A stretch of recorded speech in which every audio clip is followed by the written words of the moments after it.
Hello chess friends and lovers of chess. Welcome to an amazing game played in year 2016. This game was played in the World Chess Championship match between Magnus Carlsen and Sergey Karjakin. In this game, Magnus Carlsen played the white pieces. Sergey Karjakin defended with the black pieces. Magnus Carlsen started with pawn to e4. c5 by Sergey Karjakin introduces the Sicilian defense. Knight to f3, d6, d4, challenging the center. Pawn takes the pawn on d4, knight takes the pawn on d4, knight to f6 by Sergey Karjakin attacking the pawn on e4. f3 by Magnus Carlsen neutralizing this threat. e5 attacking the knight on d4. Magnus gladly plays the knight on b3, keeping the knight safe. Bishop to e7, c4, a5 comes up, bishop to e3, a4 attacking the knight on b3, knight to c1. Sergey Karjakin finds a very good continuation with castling the king to safety and taking the king away from center. Knight to c3 comes up by Magnus Carlsen, attacking the pawn on e4 twice. Queen to a5, supporting the rook to defend the pawn. Queen to d2, knight to a6, bishop to e2, creating room for the white king to be castled the short side. Knight to c5, Magnus Carlsen castled. Bishop to d7, rook to b1. Rook on f to c8, b4. This move attacks the queen and the knight at the same time. It is called a fork attack. Sergey Karjakin has the option to play en passant with the pawn on a4, and that's exactly how he continued. The pawn takes the pawn on b3 en passant. Magnus recaptured and still renewed the threat of pawn push to b4, trying to attack the queen and the knight simultaneously. Queen to d8 by Sergey Karjakin, knight to d3. Magnus offers knight exchange on the board. Here, Sergey Karjakin gladly declines the offer. He goes for knight to e6, knight to b4, trying to take dominance of the center. Bishop to c6. Rook on f to d1, supporting the queen. h5. Bishop to f1, h4. The pawn is moving forward towards the white king to create a little distraction or demolitive goal towards the castled white king. Queen to f2, knight to d7. Magnus Carlsen played g3, challenging this pawn here. Sergey continued with rook to a3, giving room for the rook to be maneuvered to a8 later and doubling rook on the a5. Bishop to h3. From here you will notice that if bishop captures the knight here on e6, Magnus will succeed in creating double pawns on the e file for black and weaken the defense on the black king. Well, Sergey Karjakin noticed this and left it. Instead, he went on with his plan with rook on c2 a8. Knight to c2, attacking that rook on a3. Rook on a3 back to a6, keeping the rook safe. Magnus went on to attack the rook again with knight to b4. Rook to a5. Knight to c2, still holding on to the defense on a3 square. b6 comes up by black. Rook to d2. You will notice now on this board that this square is highlighted and this particular pawn too is highlighted. At this point, take a look at this in the next move. Sergey Karjakin played queen to c7. Here I discovered he had removed one of the defender of this pawn, and as at now this pawn can be captured because it is defended by this queen here on f2 by Magnus Carlsen. Well, who knows better than the world chess champion, who went on with rook to d1. Here, Sergey Karjakin made another move which I considered not too strong, but they are world chess champions who knows better than they do. He played bishop to f8, and I noticed that dark square diagonal is totally free, and this pawn is defenseless.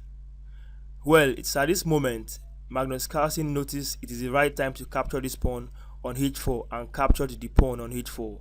For this pawn Magnus has taken, Sergey Karjakin has the compensation of weakening the king's defense, opening the g file to check from g6 and creating stacked up double pawn on h file. Magnus Carlsen from here is a pawn up. So after this pawn capture, Sergey Karjakin went on with knight to f4, attacking the bishop and trying to fork both the king and the queen. Here, Magnus continued with bishop takes knight on b4. After pawn takes the bishop, bishop takes knight on d7. Magnus is trying to trade pieces as fast as possible. He is up a pawn, and playing grandmasters at grandmasters level, once a grandmaster is up a pawn, it is enough to win the chess game. After bishop takes knight on d7, queen takes the bishop on d7, leaving this pawn undefended. Magnus Carlsen must have spotted this free pawn and still went on with knight to b4, attacking the bishop. Rook to a3 went on to counter attack the pawn on b3. This pawn is a poisoned pawn. You are going to find out why in the next few moves. After knight takes the bishop on c6, queen takes the knight on c6. Now knight to b5, attacking the rook. There is a line that continues with rook to e1. It is possible that Magnus Carlsen may not go for rook takes rook immediately, may play a continuation with queen to d4, which is stronger. After this rook trade, the game can still continue from here. But in the game, Sergey Karjakin took that poison pawn and ran into a variation where Magnus played knight to d4, attacking the queen and the rook simultaneously. Queen takes the pawn on c4. Magnus took the rook on b3. Queen takes the knight on b3. Queen to e2. Bishop to e7. King to g2. Queen to e6. Going after a check on g6 square. The pawn on h4 cannot be captured yet, because if bishop leaves this position, e7, and takes the pawn on h4, he exposes this pawn on d6 to capture from one of the rooks, and from there white can easily penetrate the defense. So keeping this bishop here is acting wonderful. So spotting that this square can be used for check and harass the white king, Magnus went on with pawn to h5, taking away that square from the black queen. Rook to a3, rook to d3, rook to a2, pinning down the queen, rook on a to d2, blocking, rook to a3, rook to d3, rook to a7, rook to d5, rook to c7, queen to d2, and here this pawn becomes a target for white. Sergey Karjakin went on with queen to f6, defending the pawn nicely, but Magnus Carlsen finds a way to still harass the pawn and the queen simultaneously with rook to f5, still renewing the threat to take the pawn here on f4 and the queen.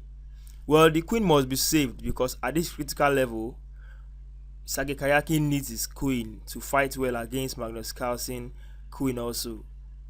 Sergey finds a way to play a tricky move and landed with king to h4. And this is why I call this move a tricky move. Check this out. If rook takes the pawn, then Sergey Karjakin will take the pawn back, and the pawn that can be used to demolish the king's defense is now out of the picture. Another variation continues with this. If queen takes immediately, then rook check can happen, although this can be prevented here, but it is bad move when queen takes queen. After this, then this will happen. White will lose instantly. So after this capture here and rook storms into the second rank with check, if king moves to this square, this becomes a blunder which leads to checkmate after queen to f2 checkmate.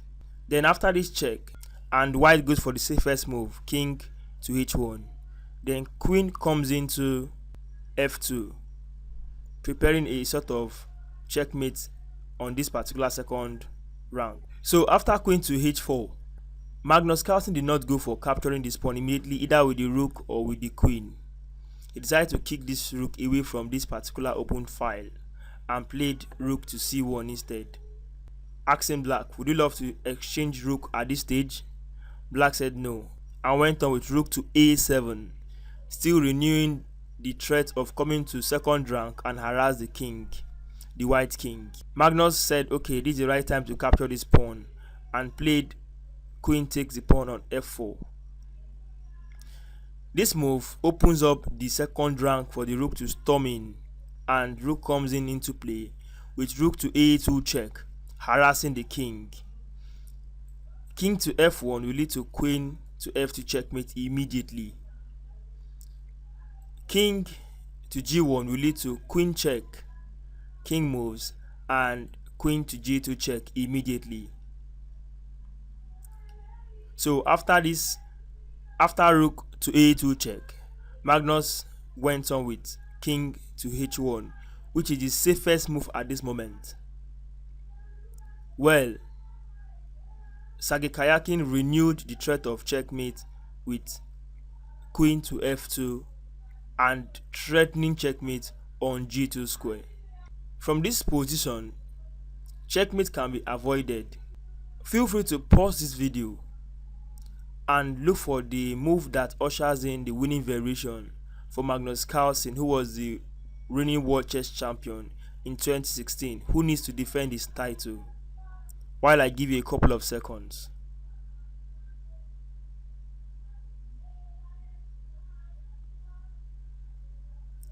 It is clear this is an awkward position at this moment. So what did Magnus Carlsen do? If you spot rook to c8 check, you are absolutely right, because that's the exact move that Magnus Carlsen played in 2016. Let's take a look at a move like this, rook to g1. You believe me that this move still save and prevent checkmate instantly. But in this game, Magnus Carlsen, who was the world chess champion, who knows better than every engine at that time in this current game, created an history and made an immortal game. He played rook to c8. Magnus Carlsen played rook to c8, which is check. Everyone was actually shocked, still seeing that queen to g2 is possible. Queen to this first rank is still possible. Even rook to the first rank is possible as checkmate. So the world waited for Magnus Carlsen to finish his variation. From here, Magnus Carlsen waited for Sergey Karjakin to play his responses so he can give up the final blow. Let me quickly put this in. If a move like bishop to f8 was played as at move 49, then Magnus would have spotted rook takes the bishop, a forcing move where king takes the rook. After this, rook takes the pawn on f7 with check. If king moves to g8, then rook to f8 check. King has to leave that particular rank to h7. King to h7, queen to f5 check. Pawn cannot move to this square because it also leads to checkmate after queen takes pawn. So from here, king to h6 and rook to h8 is checkmate. After rook takes the bishop here on f8 check, and king still take the rook on f8. If rook takes the pawn on f7 with check, and king did not go to this square and decide to go to this square, then rook to f8 check comes up, king to d7, queen to f5 check, king to c6, and rook to c8 check follows. After this move, then this check, queen to d7 check.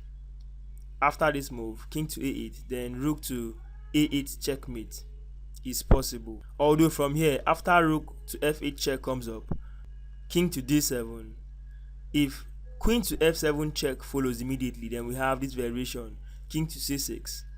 Then after rook to c8 check, king to b5. Then now we have queen to c4 check, king to a5, then rook to a8 checkmate. In the game, actually, Sergey Karjakin went on with king to h7 immediately. Magnus Carlsen cooked up the final blow with this awesome move. Boom! Queen to h6 check. A queen sacrifice on move 50 in a World Chess Championship match against the strong Sergey Karjakin. It was after this move Sergey Karjakin resigned this game because checkmate is unavoidable. Magnus won this game from here. Let's take a look at a possible continuation. What made Sergey Karjakin resign? If king captures the queen, then rook to h8 is checkmate. And if pawn captures the queen instead, rook takes pawn on f7 is checkmate. Thank you for watching this video. If you've enjoyed this video, kindly subscribe to my channel for more, like this video and share to your friends. See you in my next video.